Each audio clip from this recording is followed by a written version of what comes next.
दोस्तों नमस्कार, आदाब, सत श्री अकाल। चैट विद सुरेंद्र वत्स के नए एपिसोड में आप सबका स्वागत है।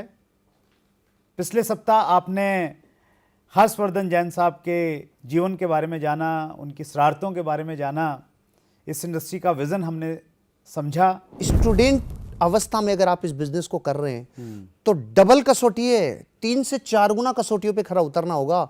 उस टाइम आप क्या गुटखी जर्दी तो नहीं खा रहे हैं, उस टाइम क्या आप दोस्तों के साथ तो नहीं घूम रहे, उस टाइम कहीं आप बच्चों के साथ मस्तियां तो नहीं कर रहे हैं, उस टाइम आप गंदी हरकतें तो नहीं कर रहे हैं। ये सारी चीजें आपके माँ बाप देखेंगे। अगर उनका ट्रस्ट कम हो गया आपके ऊपर, राइट, तो वो लोग आपको पीछे कर देंगे और आप ये बिजनेस नहीं कर पाएंगे। इस इंडस्ट्री को आज तक बहुत बड़ा दर्जा नहीं मिला है। उसके पीछे कुछ चीजें, कुछ तो धोखे, कुछ मौके।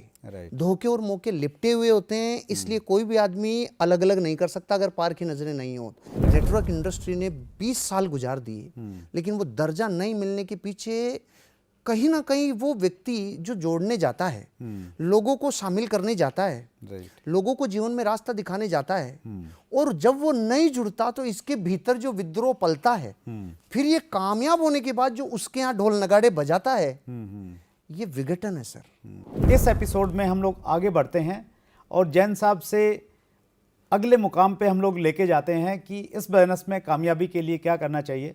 पहले उनका हम लोग एक वीडियो प्रोफाइल देखते हैं।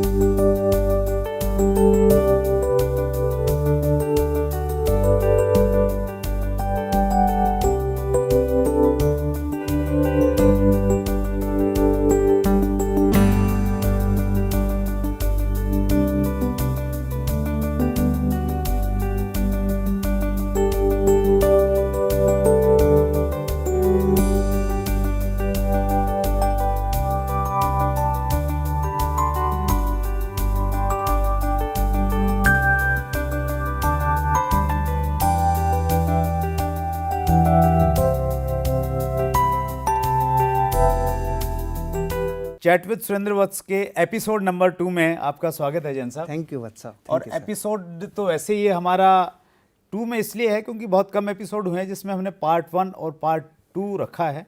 तो दोबारा फिर हम आपसे रूबरू हो रहे हैं और हमारे व्यूअर्स ने बहुत सारे क्वेश्चन आपसे पूछे हैं, तो उनको भी हम लोग इस इंटरव्यू में शामिल करने का प्रयास करेंगे। आपका एक बार फिर स्वागत है। Thank you sir, thank you so much. एक सर बड़ा चैलेंज है, डायरेक्ट सेलर काम करता है, वो काम किया, उसने बड़े सपने देख लिए, लोगों की अचीवमेंट देखी, अब उसको सक्सेस नहीं मिल रही है, मतलब, और उसके अंदर थोड़ा धैर्य की कमी हो गई है। तो लोग उसके पास में आते हैं, बोलते हैं यार इसमें इधर कुछ नहीं हो रहा, तो इधर देख, इधर इतना हो जाएगा, ऐसे हो जाएगा।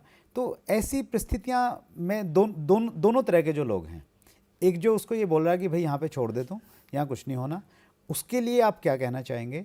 और दूसरा व्यक्ति जो कंफ्यूज है बेचारा और जो बहक जाता है कहीं ना कहीं, वो दूसरी जगह जाता है, फिर तीसरी जगह जाता है, फिर चौथी जगह जाता है, उन दोनों को आप क्या संदेश देना चाहेंगे?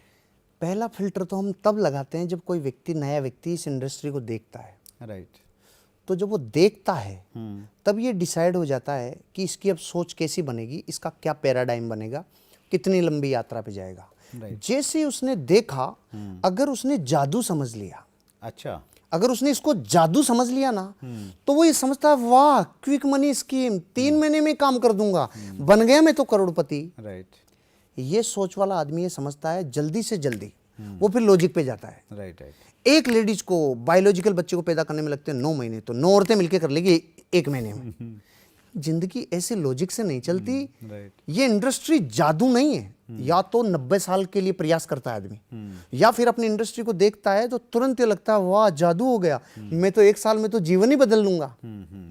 दुनिया में और 90 साल लगते हैं, तो हमारे यहाँ 2 से 5 साल का टाइम पीरियड तो है। हाँ, जीवन का किसी भी क्षेत्र में, किसी भी प्रोफेशन में 5 साल मिनिमम चाहिए होते हैं एजुकेशन लेने के लिए। फिर उस फील्ड से गुजरता है, तब एग्जामिनेशन से गुजरता है, उस एग्जामिनेशन से उसका जीवन में एक्सपीरियंस होता है, उस एक्सपीरियंस से एथिक्स बना के चलता है, तब कामयाबी मिलती है। तो जब दुनिया की हर कामयाबी को मिलने में थोड़ा समय लगता है, तो सर अपेक्षाएं दुखी करती है। उसने समझ ये रखा है 3 महीने में करोड़पति बन जाऊंगा। मतलब डायरेक्ट सेलर के लिए, नए डायरेक्ट सेलर के लिए संदेश ये है कि भाई यहाँ पे टाइम लगेगा, ये ये बिजनेस भी है। बिजनेस है, धरती पे पांव रख के करना है, Right, बस ये है पॉसिबिलिटीज। ये प्रिंसिपल ऑफ कंपाउंडिंग पे चलता है। Right right right, principle. ये चाइनीज बेम्बो ट्री के ऊपर चलता है। यहाँ पसीना है शुरू में, हाँ। यहाँ ताकत तो जैसे रॉकेट जाते टाइम पूरे इंजन लगने पड़ते हैं ना, पूरी उतनी है, लेकिन एक स्टेज के बाद स्मूथ हो जाएगा। ग्रेट। कंपाउंडिंग के प्रिंसिपल पे काम करता है, द्विगुणित होता हुआ चलता है। हाँ हाँ। राजा की मदद कर दी किसी एक आदमी ने, अच्छा और राजा की मदद करते राजा ने बोला, बोल तुझे क्या चाहिए। अच्छा। सारे राजा इसीलिए तो कंगाल हो गए, क्योंकि सबको ये बोल रहा है, तो बोल तुझे क्या चाहिए। अच्छा, हाँ। उसने बोला, राजा जी मैं तो गरीब आदमी, मुझे कुछ नहीं चाहिए, मुझे तो थोड़े से चावल दे दो। अच्छा। तो राजा ने बोला, अरे तेरे सामने राजा स्वयं था और तू चावल मांग रहा है, कि आप दे दो। कि कितने चाहिए, कि ये जो आप शतरंज खेल रहे हो ना, हाँ इसके जितने खाने हैं ना, हाँ। उस पे पहले पे 1 चावल, फिर 2 चावल, फिर 4 चावल, फिर 8 चावल, फिर 16 चावल, गुणात्मक रूप से बढ़े। ऐसे करते हुए डबल करते दे दो। अरे कि बस मुनीम जी दे दो। मुनीम जी मुनीम था, राजा राजा था, मुनीम का दिमाग काम करता है कि राजा जी थोड़ा सोच समझ गया, अरे तू दे दे। मुनीम ने काउंट किया, 20वें तक तो राज्य में चावल खत्म हो चुका था, अच्छा। और 64वें खाने के ऊपर जितना चावल बनता है, हाँ। वो डिजिट दानों में जो आती है, वो आती है 20 डिजिट, जहां अरब खरब नील पद्म संघ के बाद खत्म हो प्रकाश वर्ष गया। हाँ। और पहाड़ माउंट एवरेस्ट से डबल हाइट का बनता है। अच्छा। तब राजा का अहंकार मिट्टी में मिला। ये हमारा बिजनेस भी, डायरेक्ट सेलिंग इंडस्ट्री भी कंपाउंडिंग प्रिंसिपल पे काम करती है। लेकिन कंपाउंडिंग का मतलब है कि शुरू में एक दाना है, एक में और 64 में गैप कितना बड़ा है। एक दाना, 2 दाने, 4 दाने, राइट। तो नहीं धैर्य रखना, अरे मरवा दिया, ये 4 दानों के लिए आया था क्या। राइट। थोड़ा धैर्य रख, 64वें पे जाएगा, जीवन बदल जाएगा। Wonderful wonderful. ये प्रिंसिपल ऑफ कंपाउंडिंग का बिजनेस है जो डायरेक्ट सेलिंग इंडस्ट्री है। इसको समझने के लिए थोड़ा सा जो जिस प्रोसेस से गुजर के आना होता है ना सर, एक दुल्हन को दुल्हन बनने से पहले एक प्रोसेस से गुजारा जाता है। दूल्हे को दूल्हा बनने से पहले 7 दिन पहले उसके बांध दिया जाता है, अब तू कहीं जाएगा नहीं। फिर आटे में गोली बन रही है, बुआ जी आ रही है, बहनें आ रही है, तिलक लगा रही है, ये लग रही है, वो लग रही ड्रामेबाजी है। चलती ये है। इसलिए इस प्रोसेस से कि इसको सोचने का मौका नहीं मिलना चाहिए, नहीं तो ये शादी करेगा नहीं। ठीक है। ऐसे एक डायरेक्ट सेलर को इस फिल्टर से गुजरने के लिए कुछ चीजें जानना चाहिए। विजन क्या है, मिशन क्या है, क्या पॉसिबिलिटीज है, मेरी कौन से नेचर की वजह से मैं कामयाब होऊंगा, सेल्स की दुनिया में मेरी जो टेंडेंसी है उसमें मुझे कहाँ क्या चीजें एड ऑन करनी है। ये सारी चीजों को एनालिसिस अगर वो करता है, राइट राइट। वो जीवन में बहुत आगे जा सकता है। इसमें सर मैं एक चीज़ ऐड अगर मैं करूं, मैं जो समझा हूँ मैं आपसे शेयर कर रहा हूँ कि एक डायरेक्ट सेलर को ये मानना चाहिए कि एक प्रॉपर बिजनेस है, ये प्रॉपर बिजनेस, यहाँ पे टाइम लगेगा, यहाँ पे समय रातों रात कुछ नहीं होने वाला है। जादू नहीं है। दूसरा, अगर कोई उसको ये कह रहा है कि भाई देखिए 3 महीने में तेरे को इतना मिल जाएगा, 6 महीने में गाड़ी मिल जाएगी, 1 साल में बंगला मिल जाएगा, इसका मतलब ये है कि वहाँ कुछ ना कुछ गड़बड़ है। नियम से गड़बड़ है सर। बोलूं मैं इस बारे में? हाँ हाँ प्लीज़ प्लीज़। प्रकृति के कुछ जाने अनजाने नियम हैं। अगर कहीं व्यक्ति आपको जीवन में या तो डर और या लालच, ये 2 चीजें हैं जो मार्ग से भटकाते हैं। ट्रू। प्रकृति के नियमों से विरुद्ध जाके कहीं कामयाबी मिल रही है ना, वो वैसे ही है जैसे रात को इंजेक्शन लगाया और सुबह लौकी इतनी बड़ी मिल गई। इस लौकी में रस नहीं है, इस लौकी में जान नहीं है, इसमें कैंसर के कीटाणु हैं। थोड़ा समझ, 3 महीने में धरती के इतिहास में कामयाबियां नहीं मिली, तेरे को मिल रही है, मतलब तू डर और लालच से प्रभावित हो रहा है, भटक जाएगा जीवन में। दुनिया की किसी भी चीज को मैच्योर्ड होने में कुछ टाइम लगता है, इस इंडस्ट्री को भी टाइम लगेगा। भटकाव है ना सर, उसका कारण ये रहता है, लोग एग्जाम्पल देते हैं कि देख 3 महीने में उसको आ गया, तेरे को भी आ जाएगा। तो ये जो भेड़ चाल जिसे हम लोग कहते हैं, ये सही है? नहीं नहीं, जीवन में जहां जहां आदमी लालच और डर से निर्णय लेता है ना, क्योंकि वो जो बहकाता है वो कुछ तो सबूत देता है। Right right. तो ये बहकाव तो पहली बार सिगरेट पीता है तब भी आएगा, ये बहकाएगा जब पहली बार शराब पिएगा तब भी आएगा, ये बहकावा तो दोस्तों के साथ कुछ जुआ खेलने जाएगा तब भी आएगा। लेकिन जीवन में ये ध्यान रखना चाहिए, इस देश की परंपरा ने ये सिखाया है, बेटा जल्दीबाजी में कुछ नहीं होता, कुछ न कुछ ऐसा है जिसको एक परिपक्व होने के लिए समय लेता है। 3 महीने में कोई जादू दिखा रहा है तो विश्व का सारा वर्ल्ड बैंक और सारा लोग पैसा वहीं लगा देते। ये क्विक मनी स्कीम नहीं है, नहीं पापा से पप्पू बन जाओगे, मेरे पिछले वीडियो में मैंने ये बोला है। बहुत खूब बहुत खूब। इसी को टॉपिक को आगे बढ़ाते हैं सर। आपका एक वीडियो मैंने देखा जिसमें आपने डुप्लीकेशन के ऊपर में बातचीत की है, और चूंकि बिजनेस में डुप्लीकेशन के बारे में बार बार सुनते हैं, लेकिन इसकी क्या इम्पोर्टेंस मानते हैं आप डायरेक्ट सेलिंग में? डुप्लीकेशन की इंपॉर्टेंस सिर्फ यही नहीं है वत्स साहब, सर। दुनिया का हर वो जीवन जहाँ सार्वजनिक जीवन जिया जाता है ना, वहाँ आप कांच के बंगले में खड़े होते हैं। राइट। अगर आप एक अच्छे क्रिकेट प्लेयर बन गए, आप एक अच्छे स्पोर्ट्स पर्सन बन गए और लाखों लोगों ने आपको देख लिया, अब आपका जीवन व्यक्तिगत नहीं रह सकता। अगर आप अच्छे नेता बन गए हो, अब आपका जीवन सार्वजनिक जीवन है। अब आप अपने जीवन में व्यक्तिगत नाम के ऊपर कुछ भी नहीं कर सकते आप। क्योंकि दुनिया का हर व्यक्ति का सार्वजनिक जीवन व्यक्तिगत जीवन का रिफ्लेक्शन है। व्यक्तिगत जीवन का रिफ्लेक्शन ही सार्वजनिक जीवन में आता है। अगर आप एक डायरेक्ट सेलिंग इंडस्ट्री में आ गए, अब आपका जीवन व्यक्तिगत जीवन नहीं रहा, अब दुनिया की नजरें आप पर आ गई। और जैसे ही जिस काम में दुनिया की नजरें आप पे आ जाती है, वहां आपको कदम फूंक फूंक के रखने पड़ते हैं। ये डायरेक्ट सेलिंग इंडस्ट्री, अगर इसमें कदम फूंक फूंक के नहीं रखा और आपने वो हरकतें कर दी जो पहले से तो 20 साल हो गए इंडस्ट्री को एक अच्छा दर्जा मिलने में, वैसे ही पीछे इंडस्ट्री को वो नहीं मिला सम्मान। अब सरकारों का ध्यान गया है, रोजगार के क्षेत्र बढ़ रहे हैं, अचीवमेंट बढ़े हैं, लोग जीवन में समरसता ला रहे हैं। ऐसे टाइम पे अगर आपने अपने जीवन की इनर कोर को अलग और बाहर की कोर को अलग कर लिया ना, तो दुनिया ज्ञानी है, अब वो पहचान लेती है। अब वो 4G का जमाना है, 5G का गया, बेरुजी और भूमाजी का जमाना। 4G 5G 6G प्रोसेसर में फर्क है। अब लोगों को बेवकूफ नहीं बनाया जा सकता। आपको 1 मिनट में जो जापान में हो रहा है वो यहाँ फेसबुक पे दिख रहा है। डुप्लीकेशन का मतलब सिर्फ इतना सर, व्यक्तिगत जीवन सार्वजनिक जीवन का रिफ्लेक्शन है और डायरेक्ट सेलर का जीवन व्यक्तिगत नहीं रहता है। अगर आप इस बिजनेस में आ रहे हैं और बिजनेस में आने के बाद आप शराब भी पी रहे हैं, इस बिजनेस में दिक्कत आएगी। अच्छा। अगर आप इस बिजनेस को कर रहे हैं और उसके बाद आप जुए की लत भी लगा रखी है, इस बिजनेस में आपको दिक्कत आएगी। आप अपने जीवन में वो काम करेंगे जो मूल्यों के खिलाफ है, इस बिजनेस में दिक्कत आएगी। क्योंकि फिर आपको, दरअसल सर लीडर की परिभाषा बताइए जीन बैप्टिस्ट ने 1804 में, उसने कहा है लोग आपको चुनते हैं वहां पहुंचने के लिए जहां बेचारे खुद नहीं पहुंच सकते। क्या बात है, वंडरफुल। लोग आपको चुनते हैं वहां पहुंचने के लिए जहां बेचारे खुद नहीं पहुंच सकते। तो जीवन का सारा दाव तो उन्होंने आप पर लगा दिया और फिर आप उनकी नजरों के ऊपर, आप उनकी अपेक्षाओं पे गलत उतरते हैं। ऐसा भारत में बाबाओं के साथ भी होता है, ऐसा फिल्म स्टार्स के साथ भी होता है।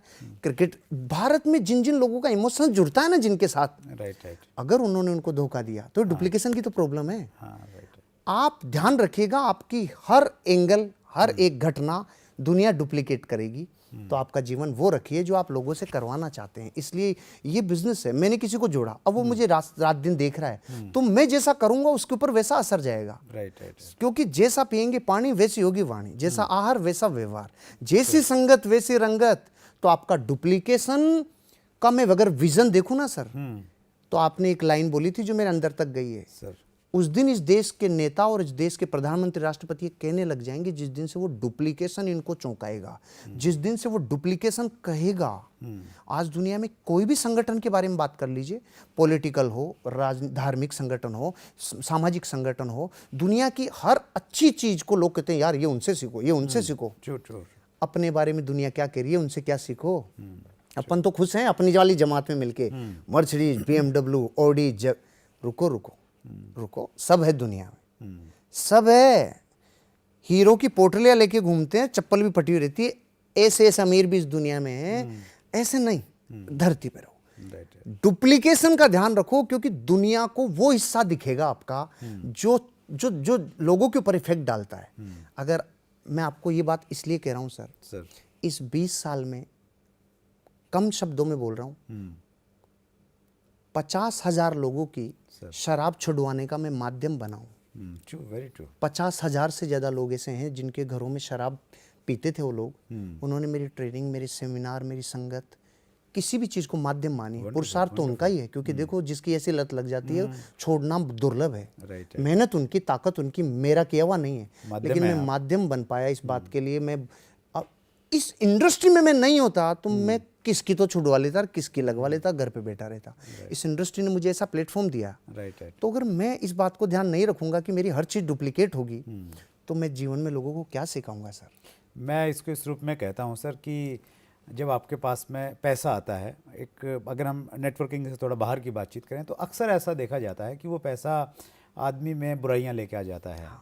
कुछ ऐसे काम थे, पैसा नहीं था तो नहीं करता था, अब आ गया तो करने लग गया है। लेकिन इस इंडस्ट्री में आने के बाद में व्यक्ति अपने आप को देखता है कि यार मैं अभी लीडर बन गया हूँ, मुझे लोग देख रहे हैं, बहुत अच्छी मैं कांच के शीशे में रह रहा हूँ, तो कोई मैं बुरा तो नहीं हूँ। तो मेरा ये मानना है यहाँ पे आदमी जो एनालिसिस करता है, आप जैसे लोगों की संगत में आता है, तो फिर जो बुरी चीज़ें हैं शायद वो छूटती चली जाती हैं। सर अमेरिका में 60% तलाक का कम होने का रीज़न अपनी इंडस्ट्री है। हाँ, ट्रू, वेरी ट्रू। अपनी इंडस्ट्री की वजह से वहाँ जो तलाक का रेशो था वो 60% कम हुआ है। Very good. यहाँ पति ने पत्नी को वैल्यू देना चालू किया है, यहाँ वाइफ ने हस्बैंड को वैल्यू देना चालू किया है, यहाँ घरों में एक कल्चर डेवलप होना चालू हुआ है, क्योंकि बिना लक्ष्य के जीवन बेकार रहता है। ये बिजनेस पहले दिन लक्ष्य देता है। Right, right. ये किसी भी देश के लिए या मनुष्य का मनुष्यता के ऊपर अब तक का किया हुआ सबसे बड़ा एहसान ये है राइट। कि वो लक्ष्य निर्धारण कर ले।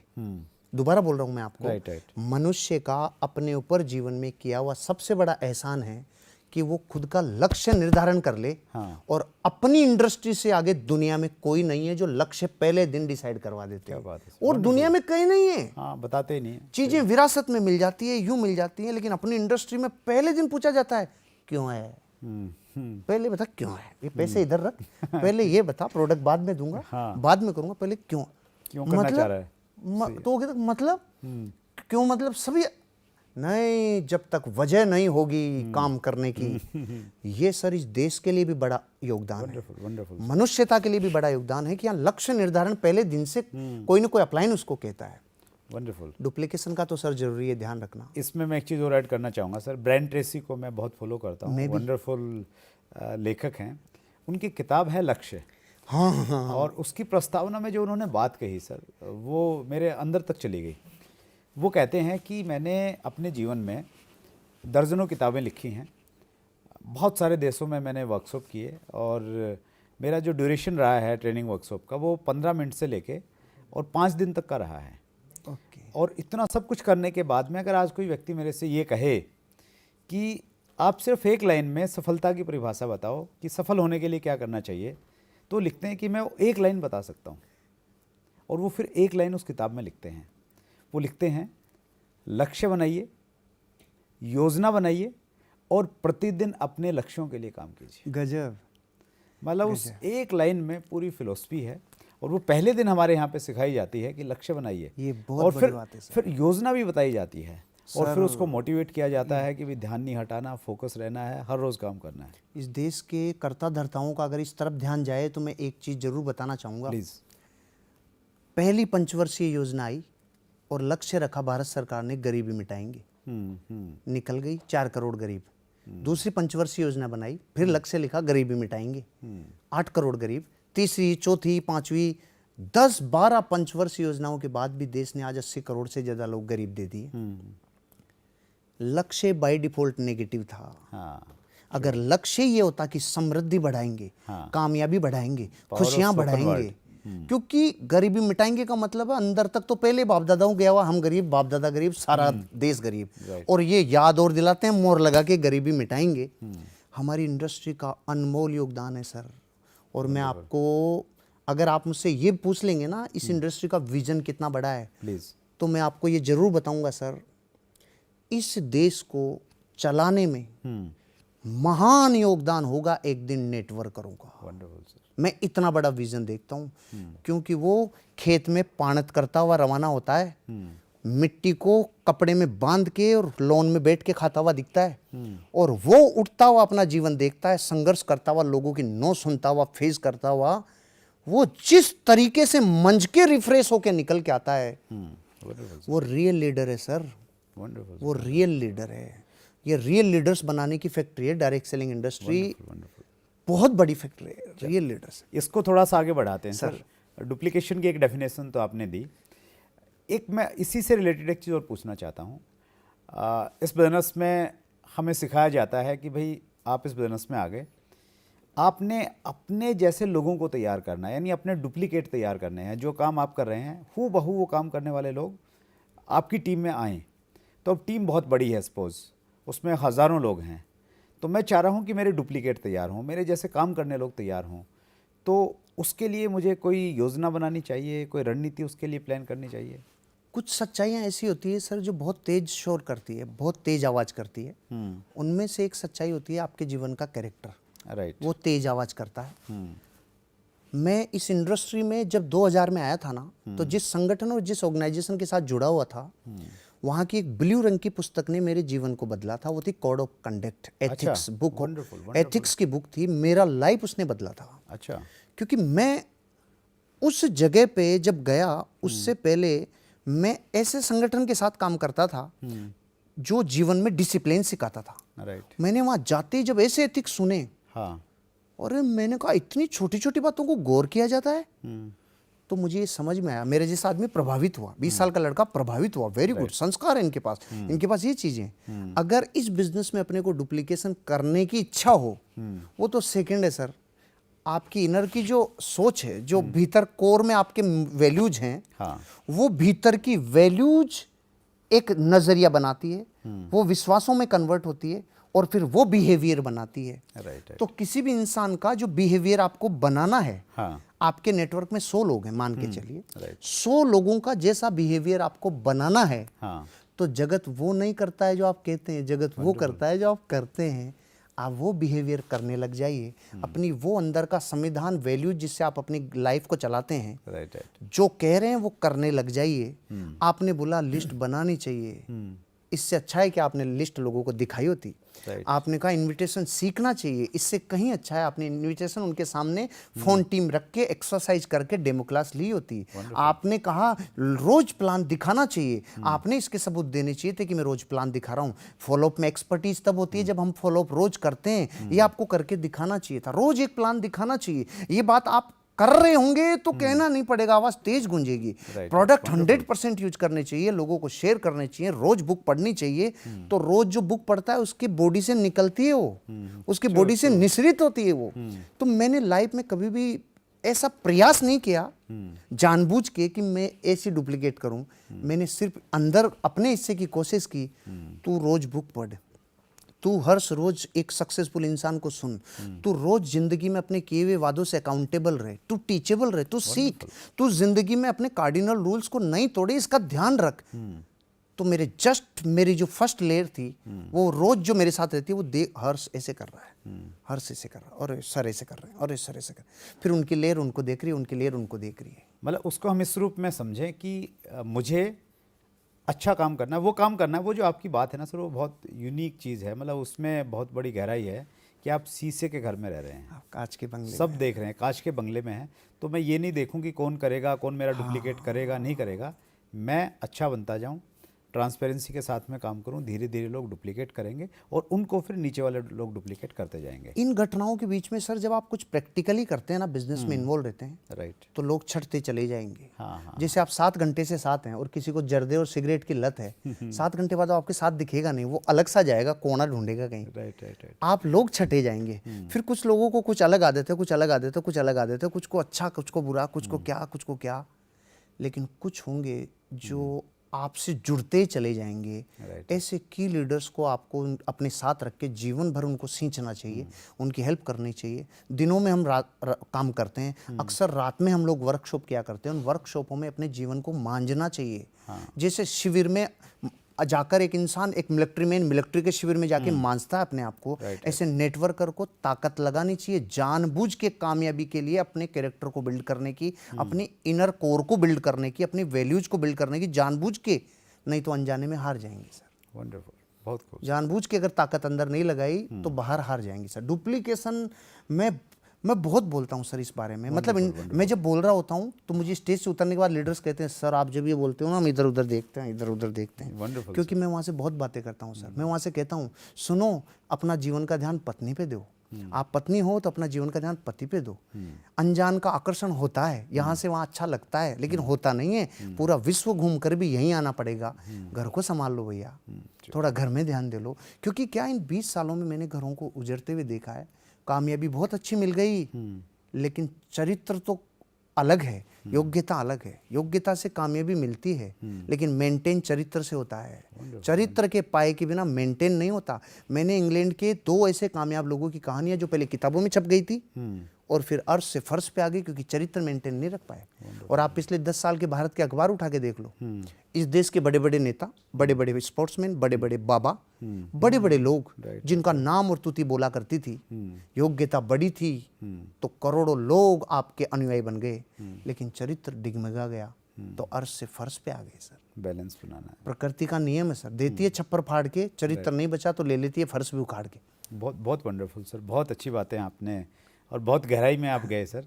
हमारे व्यूवर्स के कुछ क्वेश्चन हैं, वो मैं लेना चाहूँगा। एक व्यूवर ने क्वेश्चन किया है कि आपके बाल क्यों नहीं हैं, इसके पीछे या हैं नहीं, आप रखते नहीं हैं, तो वो पूछना चाह रहे हैं।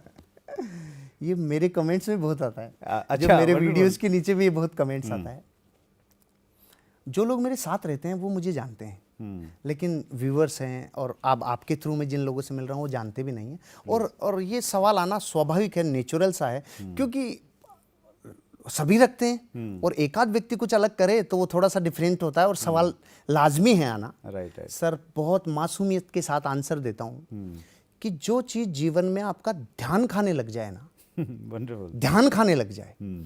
अब एक तो मेरे कम थे, अच्छा, क्योंकि टाइफाइड हो गया था, तो टाइफाइड होने के बाद आपका दुनिया का कोई तेल लगा लो, चाहे आप पतंजलि लगा लो, चाहे हमारा, चाहे कोई किसी का है, वो झड़ते जरूर है। तो एक तो जाने ही लग गए थे। दूसरा फिर मुझे दादाजी कहते बेटा तेरे बाल टाइम पे चले जाने चाहिए, नहीं तो पैसे बड़ा नहीं पड़ने का। अच्छा, मजाक कर रहा हूँ। फाइनली जब कम और ज्यादा का संघर्ष चल रहा था तो मेरा ध्यान खाने लग गए थे। अच्छा। कितने गए, कितने बचे, तेल ये लगाऊं कि ये लगाऊं, कि शैम्पू ये वाला कि ये वाला। वंडरफुल सर मैंने जीवन में जैनिज्म से एक सिद्धांत सीखा है, शरीर से अशरीरी होने के बीच में सब छूटेगा। बहुत सही है। शरीर से अशरीरी होने के बीच में सब छूटेगा। हाँ, बस जीत उसकी होगी जो तुम्हें छोड़ने से पहले तुम उसको छोड़ दो। क्या बात है, क्या ये मुझे छोड़ रहे थे। हाँ, तो मेरा ध्यान खा रहे थे। इनके लिए मुझे फिर डॉक्टर बत्रा के जाना पड़ता, अरे भैया देखो चेक करो, फिर उसके लिए अलग से दही लगाऊंगा, गोमूत्र लगाऊंगा, फिर शैम्पू लगाऊंगा, फिर उसमें विटामिन। अब मैं एक साबुन से यहाँ से लेके यहाँ तक नहाता हूँ। और गंजे होने के बहुत फायदे हैं सर। मुझे कितने 3 साल हो गए, मुझे आईने की गुलामी खत्म, अच्छा, कंघे का लपड़ा खत्म, परिग्रह खत्म हो गया। अच्छा एक चीज और सर, ये डुप्लीकेबल नहीं है, क्योंकि हिंदू फिलोसॉफी इसको एग्री नहीं करेगी, लेकिन जैनिज्म फिलोसॉफी में केश को आप नहीं भी रखते हैं तो ये इजी है। सर आपके जो फैन है ना सर, अब देखिए रोड पे है ना, इसको डुप्लीकेट करने वाले हैं। अरे नहीं नहीं सर, मैं ऐसा नहीं, Really? बस। और मैं तो पूछूंगा, किसी के कम बाल होंगे तो मैं पूछूंगा कि हर्षवर्धन जैन साहब को जानते हो क्या? सर ध्यान खाने लग गए थे वत्स साहब। नहीं, एक और बड़ा चेहरा है सर इंडस्ट्री का, दुर्भाग्य से अभी इस दुनिया में नहीं है, श्री सतीश पंडित। उनकी बहुत सारी ऑडियो टेप्स नाम सुना है मैंने। हाँ, तो वो बहुत छोटे छोटे बाल रखते थे। ओहो। और कोई उनसे पूछता था, वो भी यही कहते थे कि बड़े फायदे हैं, तेल नहीं लगाना पड़ता, नहाने में पानी कम खर्च होता है, पानी कम खर्च, संवारने के लिए लपड़ा नहीं, हेलमेट लगाएंगे तो उनके झड़ने की समस्या। सर है तो बहुत फायदे, रियल में मैंने इस चीज को महसूस किया है। बट मेरा दोनों कारण बताया, मासूमियत से भी बताया, कम ही बचे थे, फिर ये भी बताया सर जो चीज मेरे को छोड़ती है मैं कोशिश करता हूँ उसके छोड़ने से पहले मैं छोड़ दूं। सर 2 एग्जांपल देता हूँ। सौरव गांगुली खेले जा रहा था, नहीं खेलूंगा, तो रिटायरमेंट कितना बुरा हुआ। वीरेंद्र सहवाग कह रहा था खेलूंगा, कितना बुरा हुआ। फिर क्रिकेट ने उनको छोड़ा, लेकिन सचिन ने क्रिकेट उसे छोड़े उससे पहले छोड़ दिया, तो कॉलर ऊपर रहती है। एक दिन सर ये शरीर भी मुझे कहने लग जाएगा कि मैं तुझे छोड़ के जा रहा हूँ, मेरा वादा है सर, उससे पहले मैं इसको छोड़ दूंगा। क्या बात है सर। क्योंकि जैनिज्म ये सिखाता है जीवन में कि दुनिया की कोई भी चीज आपके अंतरात्मा में जो मौजूद ताकत है उससे बड़ी हो नहीं सकती। तो जब लक्ष्य है शरीर से अशरीरी होना, ये मेरे जीवन का परम लक्ष्य है सर। और बाकी मेटरलिस्टिक चीजें तो संसार में सब मिल गई, शरीर से अशरीरी होने के बीच में तो सोचो सर, सब ये तो जल जाएगा। इससे मेरे को इतना मोह भी नहीं। ये तो क्या दिख गया लोगों को, दिख गया तो पूछ लिया। मेरे श्रृंगार का भी त्याग है। मैंने जीवन, मेरे को 4 साल हो गए, डीओ, क्रीम, शैम्पू, सेंट वेंट, ये मैं कुछ भी नहीं लगाता हूँ सर। वैसे तो हमारे प्रोग्राम का एक सेगमेंट है funny moment of the life, लेकिन आपसे जो बातचीत रही उसमें गहराई भी थी और फन भी था उसमें, लेकिन फिर भी मैं इस सेगमेंट को मैं पूरा करना चाहता हूँ। आप तो मतलब इतने बिंदास व्यक्ति हैं, तो आपकी ज़िंदगी का स्पेशली वो लक्षण, वो अक्षण जिसमें आपको अच्छा लगता है आज भी सुन के, देख के, याद करके? तो ऐसे कुछ पल हमारे व्यूअर्स के साथ में साझा जब कीजिए। मैं मेरी लाइफ को बताता हूँ तो उसमें मैं मेरी अर्ली लाइफ, मेरी अर्ली करियर, मेरी ये सब जब बताता हूँ तो उसमें आता है माई प्रैंक्स, मेरी शरारतें। अच्छा, वेरी मैं जब भी जीवन में प्रतिकूल परिस्थितियों से गुजरता हूँ तो मैं मेरी शरारतों को याद करता हूँ। अच्छा। मैं मेरे बचपने को जीवन में कभी दूर नहीं जाने देता। गुरु ने सिखाया था, बेटा जीवन में बचपने को जीवित रखना। अच्छा। तो वो अहंकार नहीं आने देगा और सीखने के लिए प्रेरित करता रहेगा। तो इस बात को मैंने माना है। तो मैं मेरी प्रैंक्स और मेरी शरारतें आज भी याद करता हूँ। जब हम लोग छोटे थे तो अब तो कितने ही बंधन है कि आदमी खुल के बच्चा नहीं बन सकता, फिर भी मैं कभी कभी बन ही जाता हूँ। अगर आप मेरे को देखते होंगे, जानते होंगे तो प्लीज। मेरी मंडली हुआ करती थी, मैं लीडर रहा हूँ शुरू से। तो हम बच्चे थे तो दिवाली होते होगी लोगों के लिए, हमारे लिए दिवाली अलग। तो हम रॉकेट लाते थे, 5 रुपए की एक रॉकेट लाते थे, उसको यूँ लगाया और अरे मैंने कहा बेकार गए 5 रुपए, बेकार गए 5 रुपए। तब तक तिरंगा पिक्चर आ गई थी गेंडा स्वामी की। अच्छा। अच्छा। मैंने कहा रॉकेट का मुंह यूं करो। अच्छा। इन रॉकेटों का मुंह यूं करो। ऐसे करते गांव वालों में हड़कंप मच गया, क्योंकि 15 लड़कों को अब मैंने रॉकेट लगवाई, यूं करवा दिया। अब किसी की झोंपड़ी में, किसी की धोखती में, किसी की कहाँ, किसी की कहाँ रॉकेट। मैंने कहा फायर। अब हम ही तो शरारती बच्चे और हम ही गांव के रक्षक।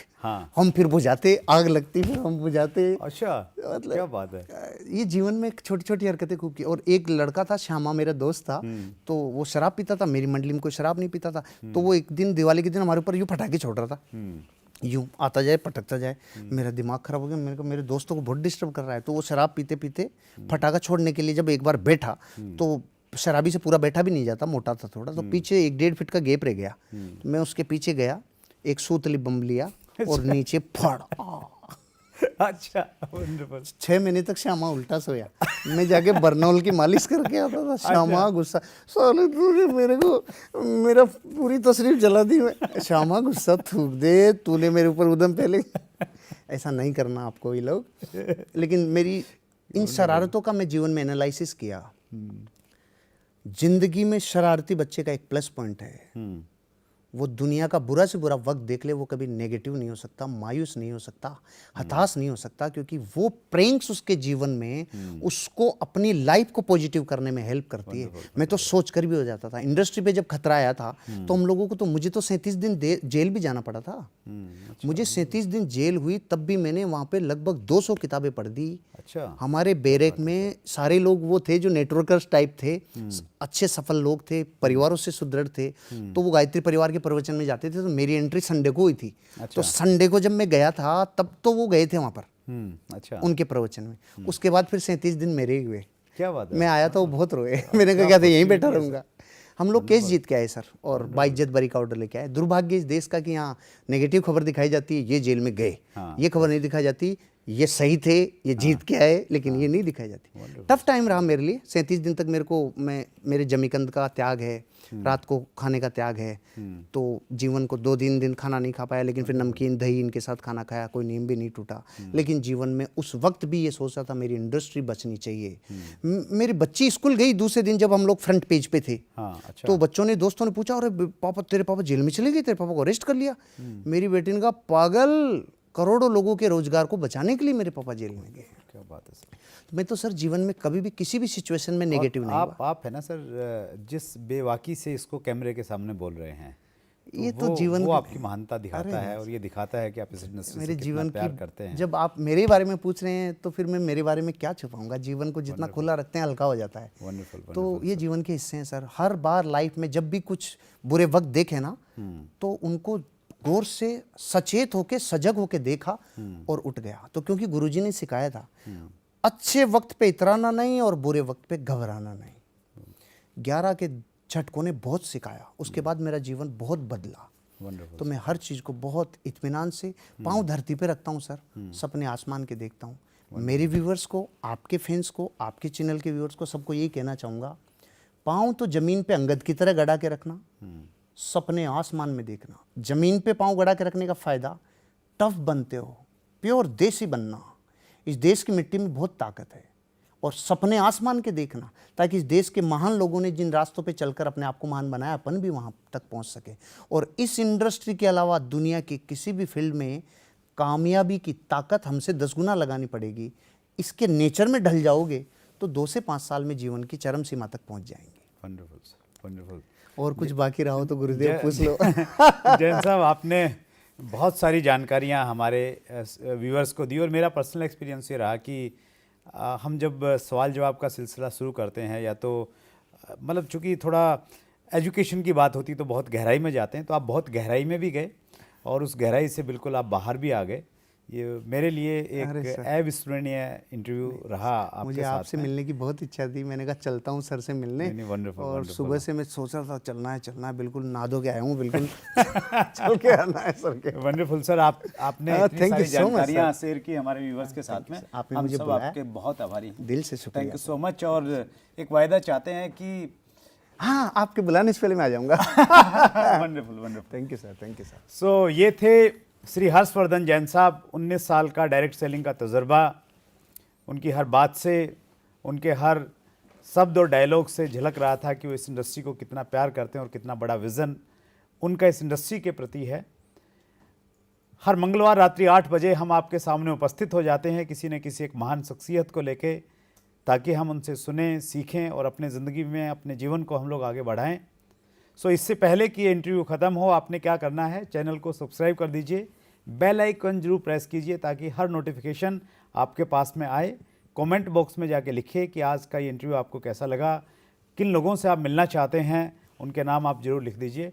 और फिर वही रिक्वेस्ट कि कंपनी का नाम, कंपनी का मार्केटिंग प्लान वो मत रखिए, लिखिए, क्योंकि हमारा उद्देश्य है सबको एक मंच पे, एक जगह, एक साथ में लेके आना। बहुत बहुत धन्यवाद। Thank you very much.